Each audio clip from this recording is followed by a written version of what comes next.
Esquisse Auto a été fondé en 1988. Depuis, il se consacre à la conception et à la commercialisation de kits complets pour les voitures les plus sportives et les plus populaires.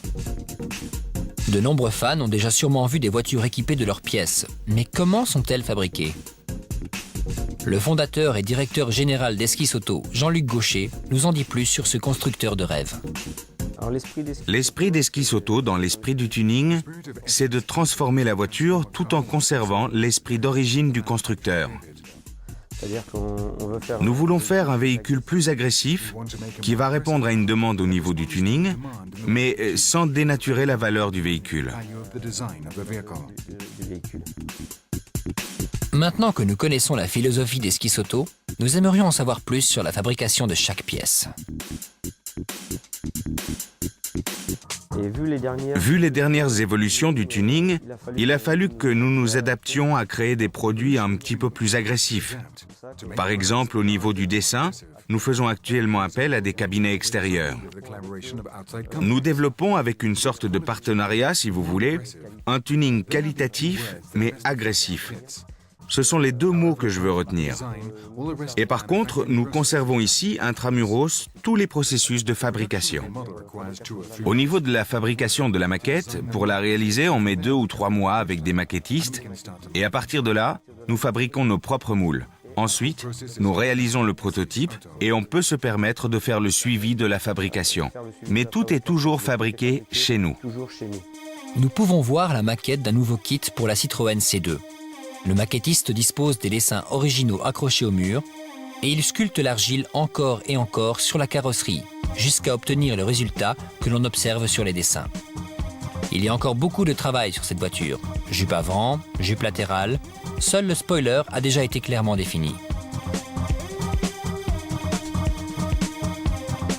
Quand la pièce est terminée, on en fait un moule. Ici, on peut voir l'un des ouvriers en train de polir l'un des tout derniers moules terminés, pour l'aileron arrière de la Renault Mégane coupé cabriolet. Cette pièce est polie pour obtenir une finition parfaite, car toute aspérité affecterait toutes les pièces du kit en cours de production. Laissons travailler cet ouvrier pour continuer notre visite de l'usine.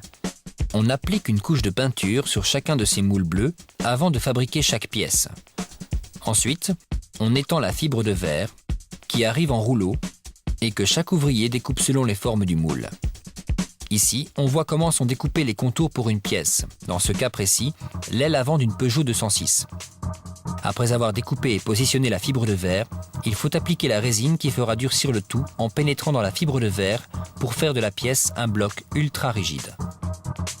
Pour appliquer la résine, on utilise un pinceau et un petit rouleau.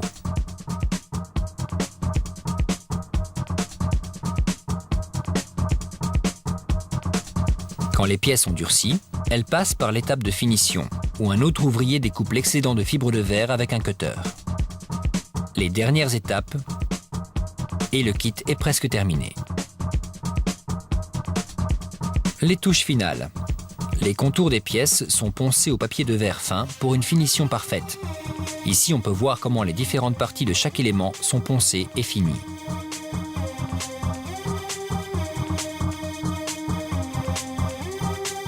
Voici les pièces terminées et peintes avant d'être mises en vitrine. Les pièces sont envoyées au client sans peinture. Chaque client les peindra lui-même de la couleur de sa carrosserie. Mettre en place et peindre un kit complet prend habituellement une journée entière, 12 heures au bout desquelles l'apparence de la voiture aura été totalement transformée. La clé du processus repose dans les moules qui garantissent des pièces parfaites et qui s'adapteront très précisément aux voitures pour lesquelles elles ont été conçues. Maintenant, il ne nous reste plus qu'à nous retirer pour simplement apprécier la beauté de chacune de ces préparations.